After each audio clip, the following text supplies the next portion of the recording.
Eighth class हमने अभी तक सीखा था परफेक्ट क्यूब्स क्या होते हैं और परफेक्ट क्यूब कैसे निकालते हैं। परफेक्ट क्यूब के लिए अपने को क्या करना होता था, 3 3 के पेयर बनाने होते थे। ठीक है, तो हमने क्वेश्चंस किए थे 400 के परफेक्ट क्यूब बनेंगे, तो आपने सब क्वेश्चंस ट्राई किए होंगे। तो चलिए आगे बढ़ते हैं। उसके बाद हमारे पास है smallest multiple that is perfect cube, कि हमें छोटे से छोटा नंबर चाहिए जिससे मल्टीप्लाई करें और आंसर परफेक्ट क्यूब बन जाए। तो इसका सिंपल सा तरीका क्या था, आपको ये देखना है कि जिसके पेयर नहीं बन रहे, ठीक है, 3 3 के ग्रुप नहीं बन रहे, वो क्या हो जाएगा, उसी की कमी है उसके पास। जैसे कि अपने पास देखो इसमें एग्जांपल दे रखा है इन्होंने, 392 को चेक करते हैं। चलिए 392 के जब हमने प्राइम फैक्टर बनाए तो 2 2 2 7 और 7, तो 2 के तो ग्रुप बन गया 3 का, ठीक है, 3 3 का ग्रुप बनाते थे, लेकिन 7 का यहाँ पे एक 7 की कमी है। तो आप इसको क्या करेंगे, 7 से मल्टीप्लाई कर देते हैं। 7 से मल्टीप्लाई करते हैं क्या होगा, इसका भी ग्रुप बन जाएगा। तो इस तरह से हम निकालते हैं कि किस नंबर से मल्टीप्लाई करें कि वो परफेक्ट क्यूब हो जाए। अगर मान लीजिए इस क्वेश्चन में होता है कि किस नंबर से डिवाइड करें, तो अपने को देखना है कि यहाँ पर देखो 7 का ग्रुप नहीं बन रहा, तो 7 2 बार एक्स्ट्रा है, तो आप इसको क्या करेंगे, 2 बार 7 से डिवाइड कर देंगे, यानी कि डिवाइड बाय 49। ठीक है, आगे बढ़ते हैं, एक और एग्जाम्पल और देखते हैं इसका। जैसे अपने पास ये है 53240, क्या ये परफेक्ट क्यूब है, यस और नो। अगर नहीं है तो आपको बताना है कि किससे डिवाइड किया जाए कि ये परफेक्ट क्यूब बन जाए। तो अपने पास तरीका क्या था, पहले तो हम इसके प्राइम फैक्टर बनाएंगे। तो इन्होंने बनाए प्राइम फैक्टर, तो अपने पास आया 2 2 2 11 11 11 एंड 5। तो 2 के ग्रुप बन गया, 11 का ग्रुप बन गया, लेकिन 5 का ग्रुप नहीं बना। तो डिवाइड किससे करेंगे, 5 से डिवाइड करेंगे। अच्छा, मल्टीप्लाई किससे करेंगे इसको, तो इसमें 2 5 की कमी है, तो इसको 25 से मल्टीप्लाई कर देंगे। ठीक है, इज दिस ओके। चलिए उसी तरह से हमारे पास अगला है, अगला क्वेश्चन एक बार करके देखो, एक बार 1 मिनट के लिए स्क्रीन पॉज करके। वो 1188 परफेक्ट क्यूब है या नहीं। अगर नहीं है तो आपको बताना है कि इसको किससे डिवाइड, आपको दोनों बताने हैं कि डिवाइड किससे करें और मल्टीप्लाई किससे करें। ओके, तो टाइम लगाओ एक बार 1 मिनट का। चलो देखो इसका आंसर क्या है। जब हमने इसको सोल्व किया तो हमारे पास ऐसे पेयर बन गए 2 2 3 3 3 और 11। तो कौन सी चीज़ इसमें एक्स्ट्रा है, तो एक तो 11 एक्स्ट्रा है और एक 2 बार 2 एक्स्ट्रा है। तो आप इसको किससे डिवाइड कर देंगे, 2 इंटू 2 इंटू 11 से, तो 44 से डिवाइड कर देंगे तो आंसर आ जाएगा। ठीक है, अब इसने पूछा था कि मल्टीप्लाई भी किससे करें, तो यहाँ पे 2 के 2 ही हैं अपने पास, 3 होने चाहिए। तो आप एक तो 2 से मल्टीप्लाई कर देते हैं और एक 2 बार 11 से, तो इसका आंसर आएगा 121 का डबल होता है 242। अगर मैं इसको 242 से मल्टीप्लाई कर दूँ तो परफेक्ट क्यूब बन जाएगा। Is this okay. ठीक है, तो आपको पता लगा कि डिवाइड और मल्टीप्लाई दोनों कैसे करते हैं। ठीक है, चलिए तो एक और एग्जांपल लेते हैं। 68600 परफेक्ट क्यूब है या नहीं। अगर है तो अच्छी बात है, नहीं है तो आपको बताना है कि स्मॉलेस्ट नंबर जिससे डिवाइड करें और मल्टीप्लाई करें, दोनों बताने हैं कि परफेक्ट क्यूब बन जाए। तो हम इसके फैक्टर बनाएंगे, ध्यान से देखो। 2 के तो बन गए 3, लेकिन 5 अपने पास 2 बार ही है, तो एक तो 5 की कमी है, तो मल्टीप्लाई तो 5 से करेंगे, और 7 भी पूरे पूरे हैं, तो इसको 5 से मल्टीप्लाई करेंगे तो परफेक्ट क्यूब बन जाएगा। और डिवाइड किससे करेंगे, 2 बार 5 एक्स्ट्रा है, तो 25 से डिवाइड करेंगे। Is this okay.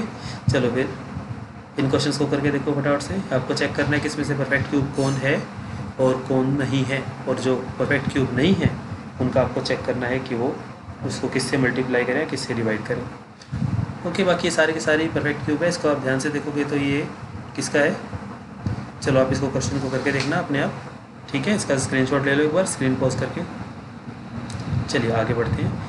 एक्सरसाइज 7.1 है आज का हमारा होमवर्क। आपको इसमें करने हैं, एक minute, question number 1। Question number 1 देखिए क्या है, आपको बताना है कि इसमें से परफेक्ट क्यूब कौन नहीं है। तो आप इसके पेयर बनाओगे प्राइम फैक्टर मेथड से, जिसके पेयर बन गए, पेयर नहीं ग्रुप बनाएंगे, 3 3 के पेयर हम 2 के लिए यूज़ करते हैं। ठीक है, तो आपने इसके ग्रुप बनाए, जिसका ग्रुप बन जाए वो परफेक्ट क्यूब है, अदरवाइज़ नहीं है। जैसे 100 का नहीं बनेगा, ठीक है, 128 का बनेगा, नहीं बनेगा। ये 2 की पावर 7 होता है तो नहीं बनेगा इसका। ठीक है, 2166 का होता है, तो आप इसको बड़े आराम से निकाल सकते हैं। नेक्स्ट है आपको बताना है कि किससे मल्टीप्लाई करें कि ये परफेक्ट क्यूब बन जाए। तो आपको मल्टीप्लाई के साथ साथ डिवाइड भी बताना है। ठीक है ना, आपको ये बताना है कि मल्टीप्लाई किससे करें और डिवाइड किससे करें, दोनों काम करने हैं। हो जाएगा। उसके बाद नेक्स्ट है find the smallest number by which each of the following number should must be divided to obtain perfect cube. तो इसके अंदर इसने कहा है कि किससे डिवाइड करें परफेक्ट क्यूब बन जाए, तो आपको भी इसमें दोनों ही करने हैं, मल्टीप्लाई वाला भी बताना है और डिवाइड वाला भी बनाना है। This is okay. उसके बाद हमारे पास है परीक्षित में, आप इन क्वेश्चंस को ट्राई कीजिए, बड़े आराम से हो जाएंगे। ओके, तो आज का हमारा ये वर्क रहेगा। एक बार आप इन क्वेश्चंस को देखो। ओके, इन क्वेश्चंस को करने के बाद हम अगला टॉपिक कर लेते हैं क्यूब रूट्स। क्यूब रूट्स में क्या होता है, क्यूब रूट हमें निकालना आ ही गया। चलो इसको देखो डिनोट कैसे करते हैं। स्क्वायर को हम सिर्फ इस सिंबल से डिनोट करते थे और क्यूब के अंदर यहाँ पर हम 3 भी लिख देते हैं, और इसको अगर हम एक्सपोनेंट की फॉर्म में लिखेंगे तो इसका मतलब है पावर 1/3। ओके, तो यहाँ पर हमारे पास कुछ क्यूब्स एंड क्यूब रूट्स दिए हुए हैं, एक बार आप इनको नोट करो। 1 का क्यूब 1 होता है, 2 का क्यूब 8, 3 का 27, 4 का 64, 4 का क्यूब 64, 4 का स्क्वायर कितना होता है 16। तो आपको 1 to 20 स्क्वायर से याद होने चाहिए और 1 to 10 क्यूब। ठीक है, ये कैलकुलेशन में हेल्प करते हैं, जल्दी जल्दी कैलकुलेशन हो जाती है। उसी तरह से 5 की पावर 3 25 या 125, 5 की पावर 2 होता है 25, तो यहाँ पर अपने पास 5 की पावर 3 है। ओके, 6 की पावर 3 216, 7 की पावर 3 343 और 7 का स्क्वायर 49। ओके, उसी तरह से 9 का 729 और 10 का क्यूब 1000। सबसे आसान तो 10 का ही है। ओके, तो क्यूब रूट हमें निकालना आ गया था, है ना। हम 3 के पेयर बनाते हैं। स्क्वायर रूट निकालते टाइम क्या करते थे, पेयर बनाते थे 2 को, और इसके अंदर हम 3 के ग्रुप बनाएंगे। ठीक है, तो जो कॉमन आ रहा है वो आंसर आ जाएगा। जैसे इसके अंदर क्या है अपने पास 3 आ रहा है 3 बार, 5 भी आ रहा है 3 बार, तो हम एक बार तो 3 को निकाल लेंगे और एक बार 5 को निकाल लेंगे। तो 3375 का क्यूब रूट क्या आया 15। इसका मतलब हुआ अगर 15 को 3 बार मल्टीप्लाई करें तो हमें 3375 मिल जाएगा।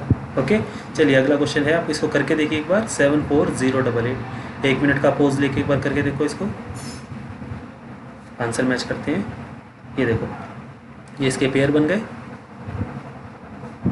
ठीक है, तो एक तो 2 आ गया बाहर, एक 3 आ गया बाहर और एक 7 आ गया। ठीक है ना। अगर हमें इसका कहा जाता है कि स्क्वायर रूट निकालो, तो स्क्वायर रूट इसका नहीं निकल पाता, क्योंकि पेयर तो बन ही नहीं रहे। 2 का एक पेयर बन गया लेकिन एक 2 रह गया, 3 का एक बन गया 3 रह गया, 7 का एक रह गया 7 रह गया, 7 के 3 है ना। लेकिन क्यूब रूट के अंदर हमें 3 के ग्रुप बनाने होते हैं, तो यहाँ से 2 आ गया, यहाँ से 3 और यहाँ से 7। ठीक है, तो इसका मतलब हुआ कि 42 को 3 बार मल्टीप्लाई करेंगे तो 74088 आएगा। ठीक है, इसका मतलब 74088 का क्यूब रूट 42 है। Is this okay. उसी तरह से आप 8000 का भी निकाल सकते हैं, 13824 का भी निकाल सकते हैं। चलिए एक बार इन क्वेश्चंस को एक बार ट्राई करके देखिए। जैसे हमारे पास ये है, चलो इसको एक बार सोच के बताओ कि हमारे पास कोई नंबर है m का स्क्वायर लेस देन m का क्यूब। क्या ये हमेशा सच होगा या कभी कभी सच होगा या हमेशा ही फॉल्स होगा। ठीक है, 1 मिनट का टाइम लगाओ सोचने पर, फिर इसका आंसर डिस्कस करते हैं। तो इसमें देखो, इसका आंसर हो सकता है आपने ट्रू सोचा हो, क्योंकि आपने अपनी तरफ से एग्जांपल लिया होगा। m की वैल्यू 2 ले लेते हैं तो 2 का स्क्वायर तो 4 होता है, लेकिन 2 का क्यूब 8। तो हमें पता है कि m का क्यूब ग्रेटर है, लेकिन यहाँ पर इन्होंने इंटीजर वर्ड यूज़ किया, नेचुरल नंबर यूज़ नहीं किया। तो इंटीजर तो नेगेटिव भी होते हैं और पॉजिटिव भी होते हैं। तो अगर आप यहाँ पर माइनस का 2 रखोगे तो माइनस के 2 का स्क्वायर 4, लेकिन माइनस के 2 का क्यूब -8, और नेगेटिव वाला नंबर छोटा होता है, पॉजिटिव वाला बड़ा होता है। तो this is not always true. Okay, ठीक है, चलिए आगे बढ़ते हैं। उसके बाद हमारे पास है कुछ questions. Find the cube root of the each of the following by prime factorization method. तो आप इनको बड़े आराम से कर पाएंगे। ठीक है, और उसके बाद ये ट्रू फॉल्स हैं एंड कुछ और क्वेश्चंस हैं। ठीक है, तो आप एक बार इन क्वेश्चंस को ट्राई कीजिए, और चैप्टर हमारा वैसे ख़त्म हो चुका है। अब हम नेक्स्ट वीडियो में इसके कुछ एक्स्ट्रा क्वेश्चंस को डिस्कस करेंगे। ठीक है, एक बार आप इन क्वेश्चंस को नोट कर लो, एक बार स्क्रीनशॉट ले लो इनका। चलिए, उसके बाद है इस चैप्टर में जो हमने डिस्कस किया है, ये इसके नोट्स के अंदर आप इसको यूज़ कर सकते हैं। Okay, thank you.